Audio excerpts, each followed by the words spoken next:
새벽 이슬 같은 주의 청년이 살아야 나라가 삽니다. 어제가 청년의 날이었죠. 우리나라는 매년 셋째 주 토요일을 기념일로 정해 지키고 있습니다.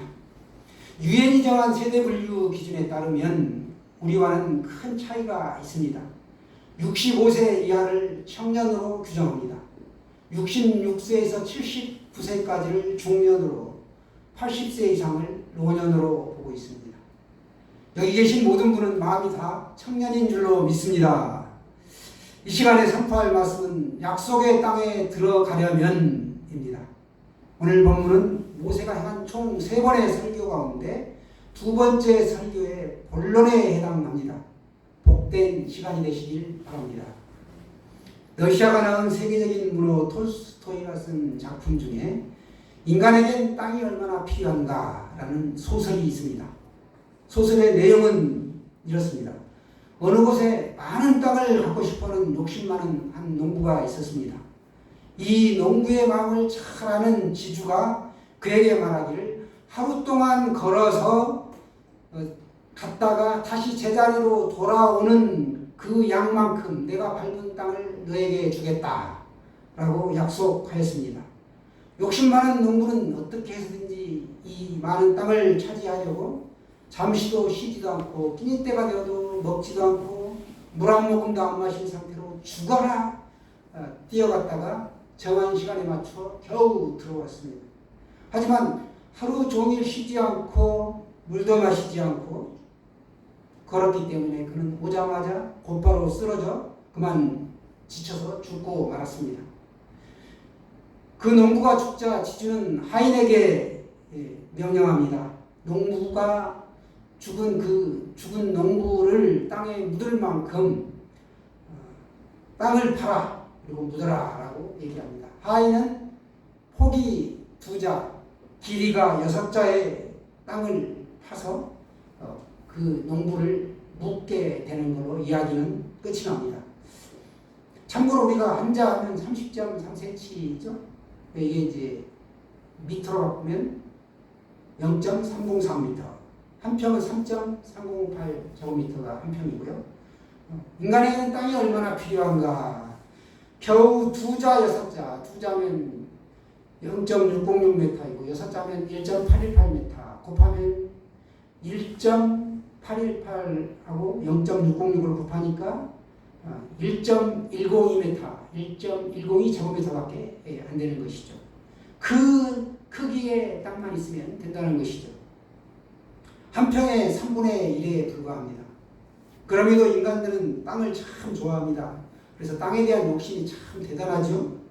어떻게 하든지 땅을 많이 차지하려고, 땅을 넓히려고 안 먹고 안 쓰고 심지어 사람의 돈이도 내팽개친 채 땅 투기에 혈안이 된 사람들을 우리가 주변에서 볼 수 있습니다. 농사꾼에게는 땅이 생명이나 다름없습니다. 제 어린 시절도 보면 시골에 비가 안 오고 하면 천수달이기 때문에 아주 싸움이 극렬하게 일어납니다. 그 적시에 논에 물을 대지 못하면 가을에 가을거지 할 게 없기 때문에 굉장히 심하게 싸우고, 그 다음에 또 싸우는 이유가 논둑이 있으면 그걸 야금야금 파먹는 거예요. 자기 땅을 넓히기 위해서 이웃과의 경계를 허물어 먹는 겁니다. 그렇게 되면 장마철에 논둑이 무너지는 방천이 생기죠. 그래서 이제 그런 것들 때문에 더욱더 싸우게 됩니다. 우리 속담에도 보면 가을에 밭에 가면 가난한 친정에 가는 것보다 낫다라는 말이 있는데요. 농부에게는 농사 지어 먹고 살 땅이 이만큼 참 소중한데 그렇다고 우리가 남의 땅까지 탐내서는 안 되는 것이죠. 사람은 누구나 이 땅에 영원히 사는 존재가 아니요 언젠가는 죽을 날이 찾아오게 됩니다. 죽으면 단 한 평의 땅도 짊어지고 갈 수 없는 것이죠. 실상 인간에게 소중한 것은 이 세상에 있는 땅이 아니라 하늘에 있는 땅이라는 것입니다. 예수님께서 마태복음 5장 5절에 보시면 온유한 자는 복이 있나니, 온유한 자가 복이 있다. 어떤 복이 있다라고 말합니까? 저희가 땅을 기업으로 받을 것이며, 온유한 자, 야생마처럼 힘이 넘치는 사람이 잘 길들여져 있는 상태, 그 성품을 갖다가 우리가 온유한 것이다 라고 말하는데, 그런 사람이 받는 복이 뭐냐? 땅을 기업으로 받는다라는 것입니다. 이 세상에 있는 땅도 땅이지만 그게 아니라 하늘나라에 있는 약속의 땅을 소유할 수 있다라는 것입니다. 우리의 소원도 바로 약속의 땅을 받는 것이죠. 옛날 이스라엘 백성들은 가나안 복지, 젖과 꿀이 흐르는 땅을 소유하고자 먼 광야길을 여행했습니다. 지금 우리는 그 옛날 그 가나안 땅으로 들어가려고 하는 그것이 아니라 우리는 영적인 가나안 땅을 우리는 들어가려고 하는 것이죠. 하나님은 우리들에게 약속하신 땅을 주시기를 원하십니다. 우리가 그 땅에 들어가려면 어떻게 해야 되는가를 오늘 말씀드리고 싶습니다. 그 이스라엘 백성들을 통해서 한번 이렇게 쭉 지나온 과정을 우리가 한번 살펴보자면, 이 약속의 땅은 그냥 내가 가만히 앉아 있는다고 주어지는 것이 아니라는 것이죠. 말씀을 통한 교육과 가르침이 필요하고 믿음이 있어야 되고, 또 진실한 기도를 통해서 우리가 얻어지는 땅이 바로 이 약속의 땅입니다. 이스라엘 백성들이 애굽에 억류되어서 노예 생활을 한 지 한 400년이 넘었습니다. 저들은 이제 혹심한 노역으로 지칠 대로 지쳤습니다. 애굽은 그들에게 절망의 땅이었죠. 그래서 그들은 하나님께 부르짖습니다. 압제로부터 자신들을 부디 해방해달라고. 이때 하나님이 이스라엘 백성들에게 약속하신 미래의 땅이 있었습니다. 그 땅이 이스라엘 백성들이 홍해를 건너고 광야를 지나 요단강을 건너가서 얻을 가나안 복지였습니다. 모세는 이스라엘 백성이 건너가서 얻을 땅을 소유하기 위해서는 너희가 반드시 행해야 할 몇 가지 조건이 있다라는 것을 제시합니다. 오늘 보시면 첫째는 너와 내 아들과 내 손자로 평생에 내 하나님 여호와를 경외하라, 이렇게 오늘 말씀하고 있습니다. 두 번째는 내가 너희에게 명한 그 모든 규례와 명령을 지키라고 했습니다. 그리고 셋째는 여호와의 말씀을 삼가 듣고 그것을 행하라, 이렇게 말씀하고 있습니다. 이 세 가지가 이스라엘 백성들이 건너가서 얻을 약속의 땅에 들어가기 위한 조건이라는 것이죠. 하나님 여호와를 경외하라, 또 명령하신 명령과 규례와 법도를 지키라. 왜 지켜? 안 지키면 안 되는가? 그것이 바로 너희로 하여금 복을 받게 하기 위한 것이라는 것이죠. 약속의 땅에 들어가려면 너희는 명령과 규례와 법도를 지키고 하나님을 경외하고 또 그것을 듣고 지켜 행하라 라고 오늘 말씀하고 있는 것입니다. 명령하게 되면 도덕법을 말하죠. 규례, 종교법 아주 세분화되어 있죠. 법도, 사회법을 말씀하고 있습니다. 명령으로 대표되는 게 율법의 10계명이 바로 도덕법이라고 볼 수 있는 것이죠. 내가 법이 있으면 시행령이 있고 시행 규칙이 있는 것처럼 이 명령과 규례와 법도를 지켜야 한다. 즉 말씀을 들은 대로 반드시 행해야 한다라는 것입니다. 약속의 땅에 들어가기 위한 최소한의 조건이 바로 이 세 가지다. 너희는 이 세 가지를 반드시 지켜라. 지켜도 되고 안 지켜도 되는 것이 아니라 반드시 지켜야 한다라고 오늘 말씀하고 있습니다. 하나님은 오늘 우리에게 건너와서 얻을 약속의 땅을 보여주시기를 원합니다. 그 땅을 얻을 준비를 우리로 하여금 하라는 것입니다.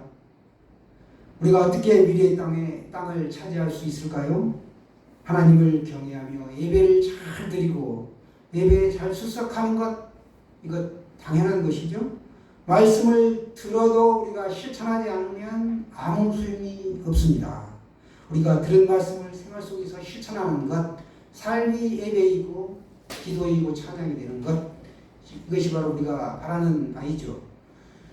그리하면 우리에게 약속의 땅을 주시겠다라고 하나님은 말씀하시고 약속하셨습니다. 하나님은 약속에 신실하신 분이시기 때문에 사람은 변할 수가 있죠. 어떤 모임을 결성하고 예배에도 사람은 빠질 수가 있고 또 바쁜 일이 있으면 못 나올 수가 있어요. 건강상 이유라든가 여러 가지 또 일로 못 나올 수가 있지만 우리 하나님은 예배 자리에 나오기 싫다고 안 나오시는 분이 아니죠. 신실하신 분이시기 때문에 나의 삶 속에서 내가 어디에 있든지 늘 동행해 주십니다. 이 어떤 경우에도 약속을 반드시 지키시는 하나님, 이분을 여러분은 신뢰하시길 바랍니다. 4절 말씀 한번 다 같이 보기를 바랍니다. 이 4절 말씀이 네마, 4절 말씀을 우리가 쇠마라고 하는데요. 4절 말씀만 쇠마였던 것을 확장해가지고 6장 4절에서 9절까지의 말씀을 쇠마라고 오늘날 하고 있습니다. 우리 4절 말씀 한번 읽겠습니다. 시작. 이스라엘아 들으라. 우리 하나님 여호와는 오직 유일한 여호와이시니. 아멘. 이스라엘아 들으라. 들으라 쇠마야. 들으라. 너희 들으라. 쇠마 이스라엘아. 그러니까 우리 하나님은 여호와이시고 여호와는 유일한 한 분이십니다. 이 고백이 바로 쇠마라는 것이죠. 저를 따라서 한번 해보실까요? 우리 하나님은 여호와이시고 우리 하나님은 여호와이시고 여호와는 유일한 한 분이십니다. 여호와는 유일한 한 분이십니다. 아멘이 되시죠? 아멘. 이걸 우리가 붙잡는 것입니다. 오늘의 신명기 6장에서 가장 중요한 것이 있다면 우리 하나님은 여호와이시다. 그런데 그 여호와 하나님은 유일한 상천하지에 오직 유일한 한 분 하나님이시다 라는 것을 우리가 믿음으로 고백하고 그 하나님과 함께 동행하는 삶을 사는 것입니다. 말씀을 들으려면 우리가 교회에 출석해야 되죠. 말씀을 듣고 또 지켜야 합니다. 규례를 지켜야 합니다. 말씀을 들어도 실천하지 않으면 아무 소용이 없다. 거듭거듭 강조하지만 그렇습니다. 하나님은 아브라함과 약속을 하셨습니다. 그의 후손을 하늘의 별과 같이 많게 하시고 그의 자손들을 젖과 꿀이 흐르는 땅에 살게 하시겠다고 하셨습니다. 오늘을 살아가는 우리들에게도 약속하신 것이죠. 영적 아브라함의 자녀가 바로 우리들입니다. 우리가 맹세하신 땅으로 너를 들어가게 하겠다 라고 하나님은 약속했습니다. 그래서 우리가 그 땅에 들어가기 위해서는 첫째로 우리가 여호와를 잊지 말아야 한다. 10절에서 15절까지 말씀을 좀 보시면 여호와를 잊지 말아야 된다. 둘째는 여호와 하나님을 경외하며 섬겨야 한다. 그리고 셋째는 다른 신 곧 우상을 섬기지 말라. 다른 신에게 절하지 말고 만들지 말고 그것에게 절하지 말라. 십계명에도 나와 있죠. 약속을 지키는 자는 약속을 받습니다. 우리는 신념의 사람이 아니라 믿음의 사람이 되어야 합니다. 믿음과 신념의 차이 수차례 말씀드렸는데 믿음은 하나님의 말씀으로부터 시작한다면 신념은 자기의 생각과 확신으로부터 시작한다. 라는 것입니다. 믿음의 과정은 순종이지만 신념의 과정은 불굴의 투지, 의지입니다. 믿음의 결과는 하나님께 영광을 돌리는 것이고 이 신념의 결과는 자기 자신에게 영광을 돌리는 것입니다. 믿음은 자기를 부인하고 주님을 신뢰하는 것이지만 신념은 자기 자신을 굳게 믿는 것입니다. 또 믿음은 주님이 책임을 져주시지만 신념은 자신이 끝까지 책임을 지는 것입니다. 믿음은 실상이 있지만 신념은 그래서 우리가 허상으로 끝나는 경우가 대부분입니다. 우리 나폴레옹의 명은 참 유명하죠. 내 사전에 불가능은 없다. 얼마나 의지가 투철하고 백절불굴의 그 정신력입니까? 그러나 다윗은 골리앗 앞에서 너는 칼과 창과 단창으로 내게 나오느냐? 나는 만군의 여호와의 이름으로 내게 나아가노라. 이걸 외치며 믿음으로 고백했습니다.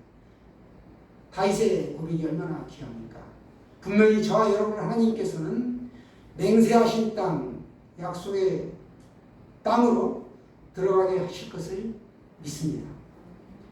사랑하는 여러분, 지금 땅이 필요하십니까? 농사 지을 땅이 있어야 되고 집 지을 땅이 있어야 되고 또 뭐 짐승을 기를 땅이 있어야 되고 내가 죽어서 묻힐 땅, 더구나 또 자손에게 물려줄 땅까지 모두 포함하면 여러분에게는 과연 얼마나 땅이 있어야 만족하시겠습니까? 삶의 욕심은 끝이 없지요. 아마 엄청난 땅을 주어도 저는 이제 그만 되었으니 제발 그만 주세요 할 사람이 제가 보기엔 거의 없을 것 같습니다. 죄송한 말씀이지만 우리가 이런 욕심을 버려야 한다는 것이죠.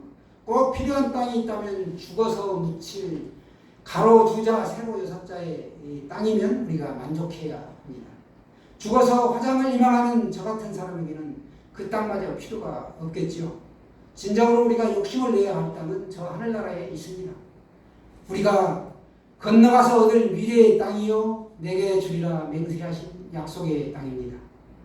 우리가 이 약속의 땅에 들어가려면 오늘 어떻게 하라고 말씀합니까? 여호와 하나님을 경외하십시오. 하나님의 명령과 규례와 법도를 지켜 행하십시오. 또 여호와 하나님의 말씀을 듣고 행하라고 하십니다. 우리가 성경에 보면 두 자매가 나오죠. 마르다, 마리아. 마르다처럼 많은 일로 염려하고 걱정하고 이렇게 분주하게 사는 것이 아니라 마리아처럼 예수 그리스도 안에서 하나님의 말씀을 꽉 붙잡고 사는 것입니다. 우리의 관심을 분산시키는 것이 이 시대에 얼마나 많습니까? 인터넷, TV 매체, 또 세상에 나가면 쾌락과 즐거운 일들이 너무너무 많습니다. 그러나 우리가 붙잡아야 할 건 하나님의 말씀입니다. 그래서 제가 지금 올 연말까지 100일이 채 남지 않았는데 극동방송에서도 성경 일독 진행을 하고 있습니다. 여러분들에게도 강하게 권장해 드리고 싶습니다. 우리가 눈 좋을 때 성경을 보는 겁니다. 눈이 나쁘면 성경 볼 수가 없어요.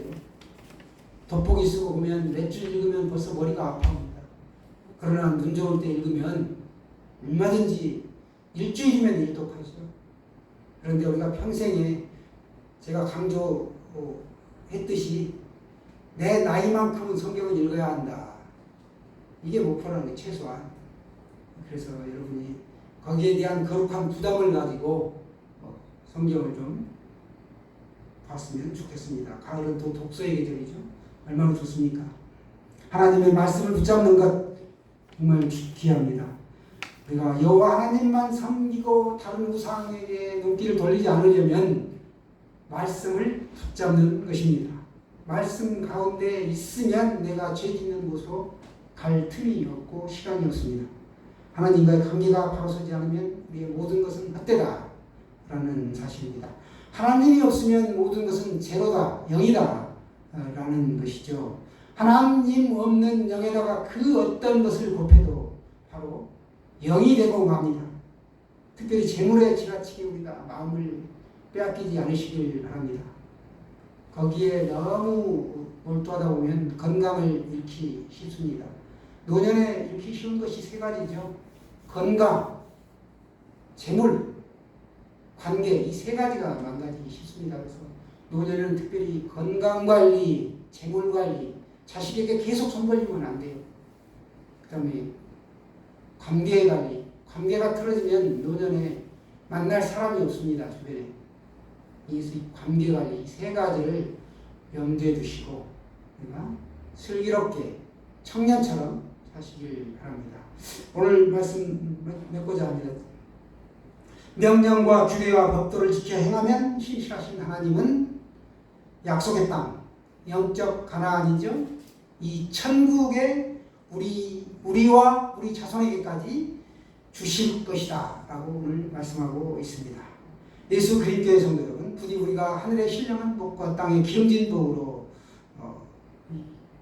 충만한 삶을 누리며 이 땅에서 하나님의 그 말씀 붙들고 승리하며 사시기를 축원합니다.